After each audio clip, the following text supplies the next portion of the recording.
Hello friends, मैं हूं अब्दुल समद और आप देख रहे हैं study point YouTube channel. Study point YouTube channel में आपका स्वागत है और आज हम लोग बात करने वाले हैं प्रश्नावली 4.2 का 4 नंबर क्वेश्चन से। तो चलिए देखते हैं 4 नंबर क्वेश्चन क्या है।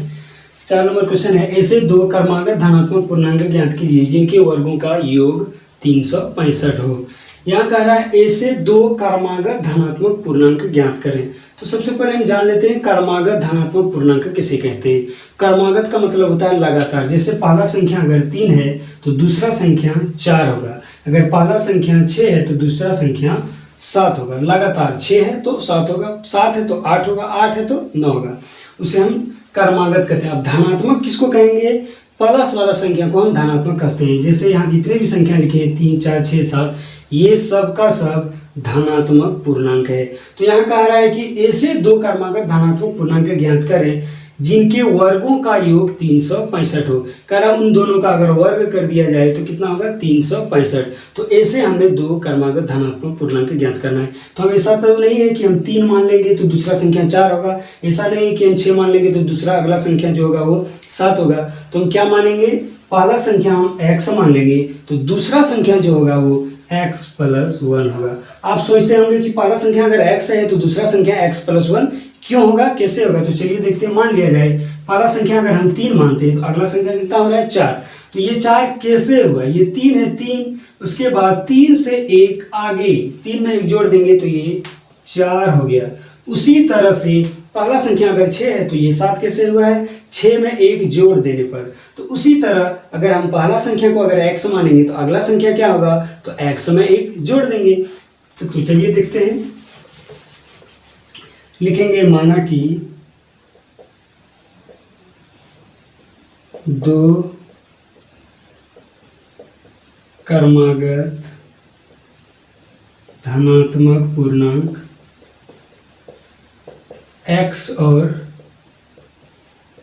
x + 1 है। अब कह रहा है कि इन दोनों का अगर वर्ग कर दिया जाए और फिर दोनों को जोड़ देंगे तो 365 होगा। तो लिखेंगे यहाँ प्रश्न से x और x + 1 का वर्ग करेंगे। तो x का अगर वर्ग करेंगे तो वर्ग का मतलब होता है x पर घात 2। अब x + 1 का वर्ग करेंगे तो x + 1 का वर्ग किए x + 1 का होल स्क्वायर हो जाएगा। फिर कह रहा है इन दोनों को अगर जोड़ दिया जाए तो 365 होगा। तो चलिए देखते हैं। x का वर्ग x² हो गया प्लस x + 1 का वर्ग x + 1 का वर्ग कर दिया। अब इन दोनों को कह रहा है जोड़ने पर जो संख्या होगा वो कह रहा है 365 हो।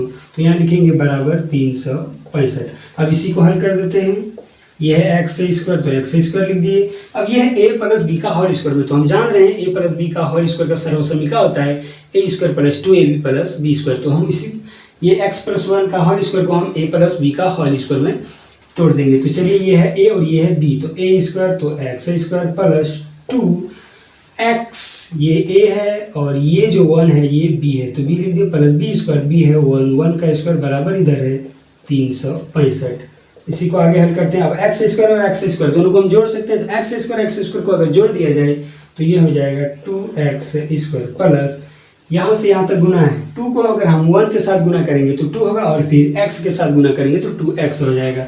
तो यहाँ लिखेंगे 2x प्लस 1 का वर्ग करेंगे तो 1 को 1 के साथ गुना करेंगे तो इन दोनों को अगर गुना किया जाए तो 1 होगा। तो यहाँ लिखेंगे 1 बराबर इधर है 365। चलिए इसी को हल करते हैं। यहाँ 2x² है 2x² लिख दिए प्लस 2x + 1। अब इसको इधर लाएंगे 365 को बराबर का इधर लाने से -365 हो जाएगा। तो यहाँ लिखेंगे -365 बराबर उधर कुछ नहीं बचा तो हम 0 लिख देंगे। और यहाँ फिर है आगे 2x² प्लस 2x प्लस 1 में अगर हम 365 को घटाएंगे तो -364 होगा। तो यहाँ होगा -364 लिख दें बराबर 0। अब हम इसे छोटा कर देते हैं। इतना इतना इतना में 2 कॉमन है तो हम 2 कॉमन ले लेते हैं। 2 को अगर यहाँ से कॉमन ले लिया जाए तो यहाँ x² होगा और यहाँ x माइनस। अब 2 को हम कितना बार पढ़ेंगे कि ये 364 होगा। इसका मतलब 364 को हम 2 से भाग दे देंगे। तो 2 को हम कितना बार पढ़ेंगे कि 2 होगा? 3 होगा। तो 3 तो हो नहीं रहा है तो 2 हो रहा है कितना बार में? 1 बार में। तो यहाँ 1 लिखेंगे। फिर यहाँ 1 बच गया 6 के आगे रख देंगे तो ये 16 हो जाएगा। तो हम 2 को कितना बार पढ़ेंगे कि 16 होगा, तो 8 बार में तो हम यहाँ 8 रख दिए। अब फिर 2 को हम कितना बार पढ़ेंगे कि 4 होगा, तो 2 को 2 बार पढ़ेंगे, 4 होगा बराबर यहाँ 0। अब इसी को आगे लिखते हैं, यहाँ है x square plus x minus 182 बराबर 0, और यहाँ जो 2 है वो नीचे 2 होगा। फिर इसी को हल करते हैं, यहाँ x square plus x minus 182 बराबर 0 को 2 के साथ भाग देंगे तो ये 0 हो जाएगा। 0 को हम किसी भी संख्या के साथ भाग देंगे तो 0 हो जाता है। तो चलिए अब इतना का हमें गुणनखंड करना है। तो हम जान रहे हैं जो एक्स स्क्वायर का गुणांक हो उसे हम अचर पद के साथ गुना करते हैं। तो एक्स स्क्वायर का गुणांक यहाँ कुछ नहीं, इसका मतलब 1 है। तो 1 को हम गुना कर देंगे 182 के साथ, तो ये 182 के साथ गुना कर दिए। इन दोनों को अगर गुना कर दिया जाए तो 182 ही होगा। तो यहाँ हम 182 लिखेंगे और 182 का हम एलसीएम निकालेंगे लॉस ऑफ। तो ये 2 से ये 9 हो जाएगा, ये 1, और हम 7 से अगर करते हैं तो ये 13 होता है, 1391 होता है। तो लिखेंगे 2 गुना 7 गुना 13। अब हम इन तीनों को क्या करें कि जोड़ने घटाने पर प्लस 1 हो, या कुछ नहीं, इसका मतलब 1 हो। जोड़ने घटाने पर 1 हो प्लस में, और दोनों को अगर गुना कर दिया जाए तो माइनस 182। तो हम क्या करें कि जोड़ने घटाने पर प्लस 1 हो जाए और गुना करने पर माइनस 182 हो। तो आप देख सकते हैं इन दोनों को अगर हम गुना कर देंगे 14, और यहाँ है माइनस 13 लगा दिए। अब इन दोनों में से आप देख सकते हैं 14 में अगर हम 13 को घटाएंगे तो प्लस 1 होगा, और इन दोनों को अगर गुना कर दिया जाए तो 182 होगा माइनस में। तो हम 14 माइनस 13 लिख सकते हैं, या तो माइनस 13 प्लस 14 भी लिख सकते हैं। इन दोनों में से हम किसी को भी लिख सकते हैं। अब सिर्फ चलिए हम इसी को लिखते हैं, तो इसमें x दे देंगे और यहाँ भी x लगा देंगे। तो चलिए हल करते हैं आगे। यहाँ एक्स स्क्वायर लिख दिए। अब यहाँ जो x है या तो एक x है, उतना के जगह हम प्लस 14x माइनस 13x लिख देंगे। तो प्लस 14x माइनस 13x और माइनस 182 बराबर 0। आप देख सकते हैं 14x में अगर 13x को घटा दिया जाए तो 1x बचेगा, जिसको हम x लिखे हैं। और फिर इन दोनों को अगर गुना कर दिया जाए तो 182 होगा। अब हम यहाँ एक्स स्क्वायर और 14x में कॉमन लेंगे। तो आप देख रहे हैं एक्स स्क्वायर और 14x में x कॉमन है, तो हम यहाँ x को अगर कॉमन ले लेंगे तो यहाँ x बच जाएगा। प्लस x को हम कितना बार पढ़ेंगे कि 14x होगा, तो 14 बार यहाँ 14 लिख दिए माइनस 13। अब यहाँ 13 को कॉमन लेने थे, यहाँ x बचेगा। यहाँ अब माइनस लाना है और यहाँ मेरे पास है माइनस, तो माइनस को अगर माइनस के साथ गुना करते हैं तो क्या होता है, प्लस हो जाता है। तो यहाँ तो माइनस है, तो माइनस को अगर प्लस के साथ गुना करते हैं तो माइनस होगा। माइनस गुना प्लस बराबर माइनस, या तो आप यहाँ जो चिन्ह रहेगा वही चिन्ह यहाँ आपको देना है। तो हम 13 को कितना बार पढ़ेंगे कि 182 होगा, तो 13 को 14 बार पढ़ेंगे तो 182 होगा। तो यहाँ लिखेंगे 14 और बराबर इधर है 0। अब आगे यहाँ देख सकते हैं x प्लस 14 और यहाँ भी x प्लस 14 है। ये दोनों अगर मिला हुआ हो तो हम जो हल कर रहे हैं वो मेरा हल सही है। अब इन दोनों में से एक को लिखेंगे, ये x प्लस 14 है, तो एक x प्लस 14 को लिख दिए। अब यहाँ x माइनस 13 यहाँ लिखेंगे x माइनस 13 बराबर 0। अब लिखेंगे यदि पहला वाला x प्लस 14 बराबर 0, तो ये हो जाएगा x बराबर अगर करेंगे तो 0, यहाँ प्लस 14 है, उधर जाके ये माइनस 14 हो जाएगा, तो लिखेंगे माइनस 14। अब x बराबर 0 में अगर 14 को घटा दिया जाए तो माइनस 14 होगा, तो यहाँ लिखेंगे माइनस 14 लिखेंगे। फिर और एक है x माइनस 13 बराबर 0, तो इसी को अगर हल करते हैं तो ये x बराबर 0, यहाँ माइनस उधर जाके ये प्लस 13 हो जाएगा। और फिर इसी को x बराबर 0 और 13 को जोड़ेंगे तो ये 13 हो जाएगा। तो आप देख सकते हैं x का मान 2 है, एक x का मान माइनस 14 है और एक x का मान 13 है। अब यहाँ माने क्या है, क्रमागत धनात्मक पूर्णांक। धनात्मक का मतलब होता है प्लस वाला सिर्फ लेना है, तो इसमें तो माइनस है तो ये नहीं होगा, तो यहाँ हम लिख देंगे ये ऋणात्मक है।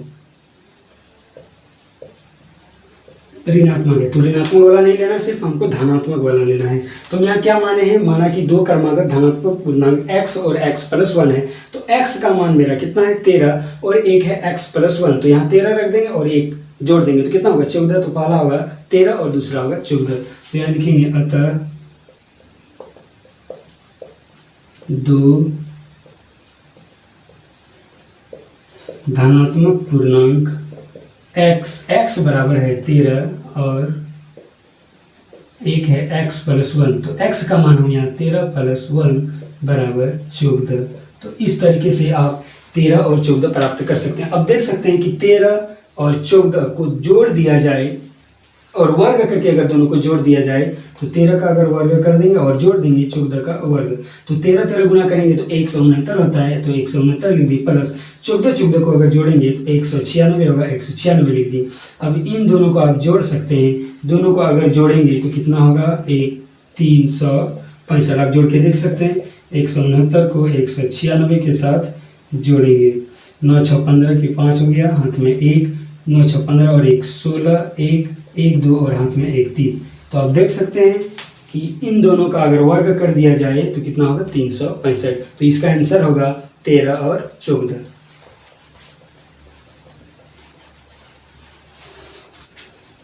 चलिए 5 नंबर क्वेश्चन देखते हैं। तो 5 नंबर क्वेश्चन है, एक समकोण त्रिभुज की ऊंचाई इसके आधार से 7 सेंटीमीटर कम है, यदि त्रिभुज की कर्ण 13 सेंटीमीटर हो तो त्रिभुज की शेष भुजाएं ज्ञात कीजिए। हमें एक समकोण त्रिभुज की रचना करना है और उसमें कह रहा है कि आधार जो होगा उससे 7 सेंटीमीटर कम उसकी ऊंचाई है और कर्ण का मान 13 सेंटीमीटर है। तो चलिए एक समकोण त्रिभुज की रचना करते हैं।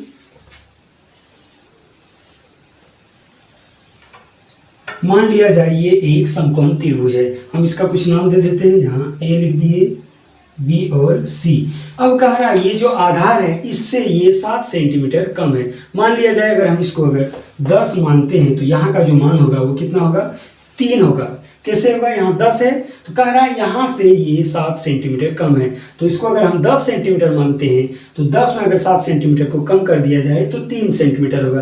तो हम तो 10 मान नहीं सकते हैं, तो क्या मानेंगे, x मानेंगे। तो हम अगर यहाँ x मान लेते हैं तो कह रहा है ये जो मान होगा इसकी ऊंचाई वो कह रहा है इससे आधार से 7 सेंटीमीटर कम है, तो यहाँ का जो मान होगा वो होगा x माइनस 7। तो यहाँ लिखेंगे x माइनस 7, ये है x सेंटीमीटर। अब यहाँ लिख सकते हैं x माइनस 7 सेंटीमीटर। और कह रहा है कर्ण जो होगा वो 13 सेंटीमीटर होगा। हम जान रहे हैं किसी भी समकोण त्रिभुज में जो सबसे बड़ी भुजा हो उसे हम कर्ण कहते हैं, या तो आप इसको इस तरह भी कह सकते हैं कि समकोण के सामने वाला 90 डिग्री के सामने वाली भुजा को हम कर्ण कहते हैं। तो आप देख सकते हैं ये बी जो है ये समकोण है और समकोण के सामने वाली भुजा AC है, तो AC का मान 13 सेंटीमीटर होगा। या तो सबसे बड़ी भुजा AC है इसीलिए AC कर्ण होगा और कर्ण का मान 13 सेंटीमीटर है, तो यहाँ लिखेंगे 13 सेंटीमीटर। अब लिखेंगे माना कि ABC एक समकोण त्रिभुज है जिसकी भुजा आधार x सेंटीमीटर और AB है ऊंचाई x माइनस 7 सेंटीमीटर और कर्ण AC 13 सेंटीमीटर। तो चलिए देखते हैं। माना कि ABC एक समकोण त्रिभुज है जिसकी भुजाएं आधार x सेंटीमीटर ऊंचाई है x माइनस 7 सेंटीमीटर और कर्ण क्या है, 13 सेंटीमीटर है। अब हम पाइथागोरस प्रमेय से जानते हैं कर्ण का स्क्वायर बराबर कर्ण का वर्ग बराबर अन्य दो भुजाओं के वर्गों के योग के बराबर होता है। कर्ण जो होगा वो अन्य दो भुजाओं के वर्गों के योग के बराबर होगा। तो ये आप देख सकते हैं ये कर्ण है, तो कर्ण का स्क्वायर AC का अगर स्क्वायर किया जाए तो AB का स्क्वायर प्लस BC का स्क्वायर होगा। तो लिखेंगे पाइथागोरस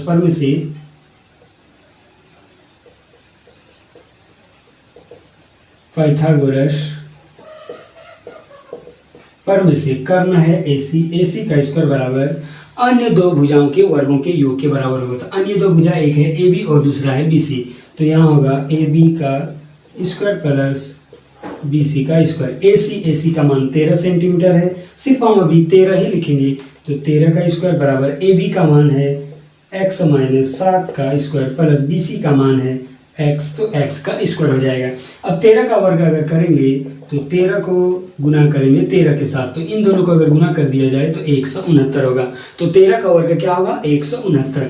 तो हम यहाँ 13 के वर्ग की जगह लिखेंगे 169 और ये है a माइनस बी का होल स्क्वायर के फॉर्म में। तो हम जान रहे हैं a माइनस बी का होल स्क्वायर बराबर होता है a square minus 2ab plus B square. तो लिखेंगे a स्क्वायर, a है x तो x का स्क्वायर हो गया माइनस 2, a है x लिख दिए और b है 7 लिख दिए प्लस b स्क्वायर, तो 7 का स्क्वायर प्लस x स्क्वायर।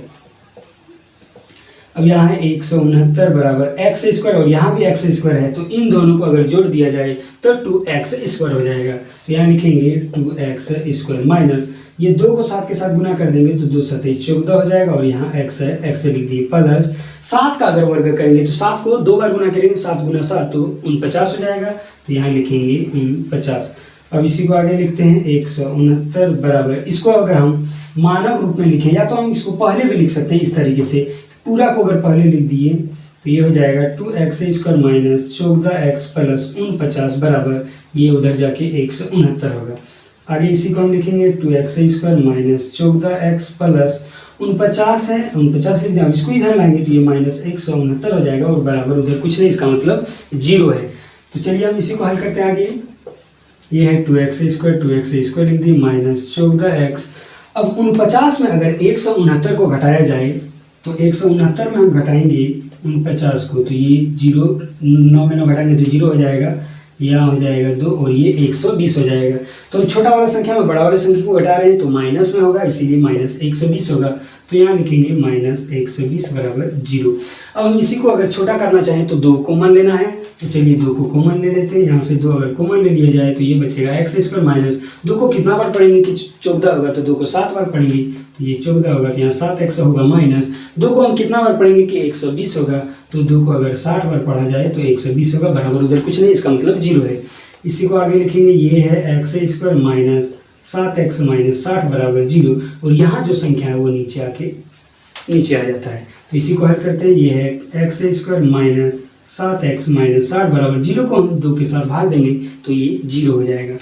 अब हमें इतना का गुणनखंड करना है, तो हम जान रहे हैं जो x स्क्वायर का गुणांक होगा वो अचर पद के साथ गुना किया जाता है। तो हम जान रहे हैं x स्क्वायर का गुणांक यहाँ कुछ नहीं, इसका मतलब 1 है, 1 लिख दिए। अब गुना करना अचर पद के साथ, तो अचर पद क्या है 60, तो 60 को गुना कर देंगे। अब इन दोनों को अगर गुना किया जाए तो ये 60 होगा, या तो आप इसे माइनस 60 भी लिख सकते हैं क्योंकि अचर पद का मान माइनस 60 है। तो चलिए हम सिर्फ प्लस ही ले रहे हैं, तो 1 को 60 के साथ गुना करेंगे तो 60 होगा। अगर हम 60 का एलसीएम निकालें 2 से ये 30 हो जाएगा, फिर ये 2 से 15 और ये हम 3 से अगर करेंगे तो 5 होगा।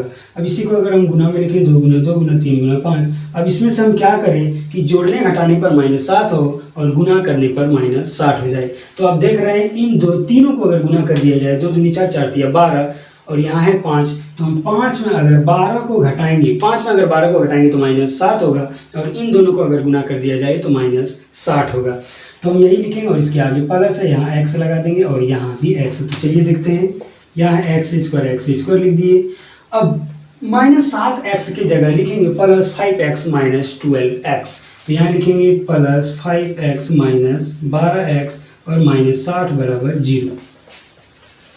यहाँ x स्क्वायर है, x स्क्वायर लिख दिए। अब इतना की जगह 5x माइनस 7x लिखेंगे, तो 5x में अगर 12x को घटा दिया जाए तो माइनस 7x होगा, तो इतना हम लिख सकते हैं। उसके बाद है माइनस 60 बराबर 0।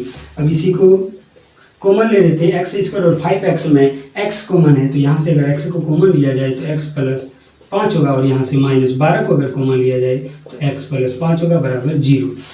अब देख सकते हैं ये x प्लस 5 है, यहाँ भी x प्लस 5, इसका मतलब हम जो गुणनखंड कर रहे हैं वो मेरा गुणनखंड सही है। अब इन दोनों में से किसी एक को लिखेंगे तो x प्लस 5 और ये इसके साथ, तो ये हो जाएगा x माइनस 12 बराबर 0। अब लिखेंगे यदि, तो चलिए हम यहाँ लिख देते हैं, यदि x प्लस 5 बराबर 0, तो ये x बराबर हो जाएगा 0, इसको उधर कर देंगे माइनस 5 हो जाएगा, तो ये x बराबर माइनस 5 लिखेंगे। फिर आगे है x माइनस 12, तो यहाँ लिखेंगे x माइनस 12 बराबर 0। तो इसी को हल करेंगे तो x बराबर 0, इसको उधर कर देंगे प्लस 12 हो जाएगा और ये x बराबर 0 और 12 को जोड़ेंगे तो क्या होगा 12। तो यहाँ लिखेंगे 12। अब x का मान 2 है, एक x का मान माइनस 5 है और x का मान 12 है। हम जान रहे हैं किसी भी चीज़ का लंबाई अगर मापना हो तो वो माइनस में नहीं होता है, इसीलिए जो त्रिभुज है ABC इसमें हम आधार को x माने थे, तो x का मान 1 माइनस 5 और x का मान 12 है। एक x का मान माइनस 5 है और दूसरा x का मान 12 है। तो हम जान रहे हैं x का जो मान होगा वो प्लस 12 वाला होगा, माइनस वाला नहीं होगा। क्यों नहीं होगा, ये x का मान माइनस में है और हम लंबाई माइनस में नहीं होता है। तो ये जो x है वो हम आधार को माने थे, इसीलिए x का जो मान होगा वो 12 होगा और आधार 12 होगा। तो लिखेंगे अतः आधार को x माने, x का मान 12, तो इसमें सेंटीमीटर लगा दिए। और ऊंचाई कह रहा था कि x माइनस 7 है, तो यहाँ लिखेंगे ऊंचाई x माइनस 7 सेंटीमीटर। तो x का मान 12 है, माइनस 7 कर देंगे, तो इसी में अगर घटाया जाए तो ये 5 सेंटीमीटर हो जाएगा। तो ये जो त्रिभुज है, ये त्रिभुज की आधार है 12 सेंटीमीटर और ऊंचाई है 5 सेंटीमीटर और कर्ण है 13 सेंटीमीटर। चलिए 6 नंबर क्वेश्चन देखते हैं। तो 6 नंबर कुछ लॉन्ग होने के कारण हम बोर्ड पर नहीं लिखे, तो आप स्क्रीन पर देख सकते हैं 6 नंबर क्वेश्चन को। तो 6 नंबर क्वेश्चन में कह रहा है कि एक कुटीर उद्योग में कुछ बर्तनों का निर्माण करता है और एक विशेष दिन ये देखा गया कि जितने बर्तनों का निर्माण एक दिन में किया जाता है और उसका लागत कितना है। कह रहा है बर्तनों की संख्या का अगर 2 गुना कर दिया जाए और उसमें 3 जोड़ दिया जाए तो वो कह रहा है उसकी लागत है। तो चलिए देखते हैं, लिखेंगे माना कि बर्तनों की संख्या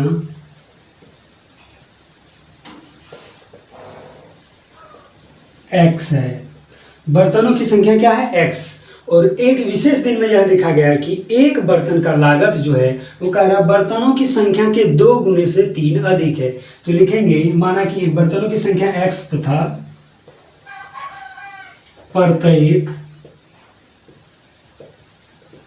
बर्तन की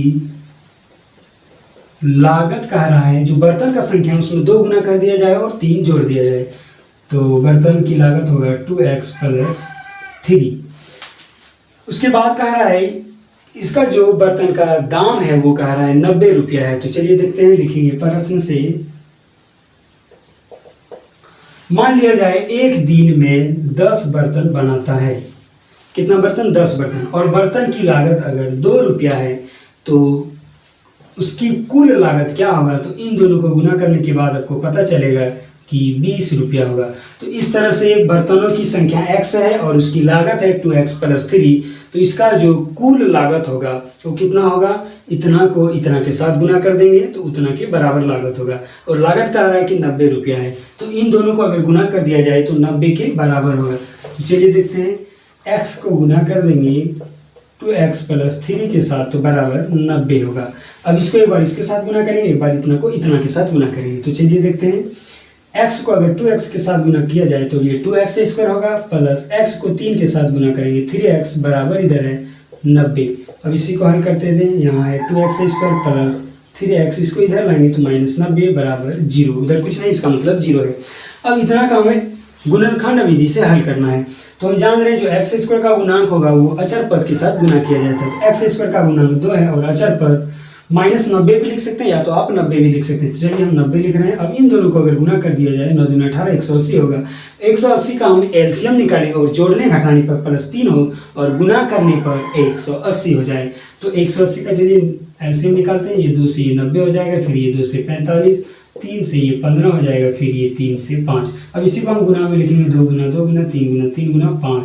अब इतना को हम क्या करें कि जोड़ने घटाने पर +3 हो और गुना करने पर -180 हो जाए। तो चलिए देखते हैं, जोड़ने घटाने पर +3 हो तो हम इन तीनों को अगर गुना कर दिया जाए और इन दोनों को अगर गुना कर दिया जाए तो आप देख सकते हैं ये दोनों को गुना करेंगे तो ये 15 होगा और ये तीनों को गुना करेंगे तो 12 होगा। तो 12 में अगर 15 को घटा दिया जाए, 15 में अगर 12 को घटा दिया जाए तो +3 होगा और इन दोनों को अगर गुना कर दिया जाए तो -180 होगा। तो क्या लिखेंगे? यहाँ x लिख देंगे और यहाँ भी x और 15 के आगे प्लस है। तो चलिए देखते हैं, यहाँ 2x² लिखेंगे प्लस। अब इतना के जगह लिखेंगे 15x - 12x, क्योंकि 15x में अगर 12x को घटा दिया जाए तो 3x हो जाता है। तो 3x की जगह हम 15x - 12x लिख सकते हैं। तो लिखेंगे 15x - 12x -90 बराबर 0। यहाँ जो है वही लिखें, इतना की जगह इन दोनों को लिखेंगे -90 लिख दिए। अब आप देख सकते हैं 2x² और प्लस 15x में सिर्फ x कॉमन है, संख्या कॉमन है, इसीलिए इतना को यहाँ लिख देंगे और इतना को बाद में। 15x की जगह -12x को लिख देंगे और -12x की जगह 15x को लिख देंगे। तो हम इसको इस तरह से लिख सकते हैं, ये है 2x² - 12x प्लस 15x - 90 बराबर 0। तो हम इतना को इस तरह से लिख सकते हैं। अब आगे देखते हैं, ये 2x² है और यहाँ -12x है, तो ये दोनों में कॉमन 2x कॉमन है, तो यहाँ हम अगर 2x को कॉमन ले लेंगे तो ये x माइनस 2 को कितना बार पढ़ेंगे कि 12 होगा, तो 6 बार, ये 6 हो जाएगा। फिर प्लस 15 है, 15 ले लिए। अब यहाँ 15 को कॉमन ले लेते हैं, x बचेगा, x लिख दिए। अब 15 को हम कितना बार पढ़ेंगे कि 90 होगा, तो 15 छक 90 होता है, तो ये 6 बार में है, तो 6 लिख दिए बराबर 0। अब इसी को देखते हैं, अब देख सकते हैं x माइनस 6 और x माइनस 6 ये दोनों मान मिला हुआ है, इसका मतलब हम जो गुणनखंड करें वो मेरा गुणनखंड सही है। अब इन दोनों में से हम किसी एक को लिखेंगे, तो यहाँ लिखेंगे x माइनस 6 और इसको एक बार इसके साथ, तो ये हो जाएगा 2x प्लस 15 बराबर 0। अब लिखेंगे यदि पहला वाला x माइनस 6 बराबर 0, तो इसी को अगर हल किया जाए तो x बराबर 0, इसको उधर कर देंगे प्लस हो जाएगा, और ये x बराबर 0 और 6 को जोड़ेंगे तो 6 होगा। फिर आगे है 2x प्लस 15 बराबर 0, इसी को अगर हल करेंगे तो ये 2x बराबर 0 माइनस 15 हो जाएगा, यहाँ प्लस 15 है तो बराबर का उधर करने से ये माइनस 15 हो जाएगा। अब इसी को अगर लिखते हैं तो ये 2x बराबर 0 में अगर 15 को घटाया जाए तो ये माइनस 15 हो जाएगा, तो x बराबर लिखेंगे माइनस 15 और यहाँ जो संख्या वो नीचे जाएगा तो ये माइनस 2 हो जाएगा। हम जान रहे हैं या लिखे हैं बर्तनों की संख्या x, तो किसी भी चीज़ का संख्या माइनस में नहीं होता है और बटे में भी नहीं होता है, इसीलिए ये जो x का मान है -15/2 ये संभव नहीं है, नहीं होगा। तो क्या होगा, x का मान 6 होगा। तो हम यहाँ लिखे हैं बर्तनों की संख्या x, तो बर्तनों की संख्या कितना होगा, 6 होगा। तो लिखेंगे यहाँ अतः बर्तनों की संख्या 6 है तथा प्रत्येक बर्तन की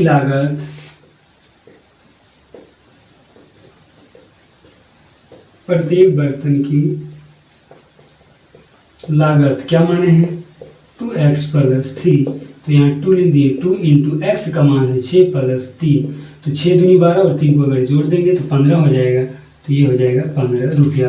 बर्तनों की संख्या क्या है, 6 है और उसका जो लागत होगा प्रत्येक बर्तन की लागत वो होगा 15 रुपया। तो इस तरह से आप बर्तनों की संख्या और बर्तनों की लागत ज्ञात कर सकते हैं। तो चलिए अब नेक्स्ट वीडियो में मिलते हैं, और अगर आप मेरे वीडियो पर मेरे यूट्यूब पर अगर नए हैं तो प्लीज़ सब्सक्राइब कर लें, ताकि मेरे द्वारा जो वीडियो अपलोड किए जाएंगे उसका नोटिफिकेशन सबसे पहले आप तक पहुंचे और उस वीडियो को आप अच्छी तरह से देख के मैथ को सीख सकें। तो चलिए अब नेक्स्ट वीडियो में मिलते हैं, धन्यवाद।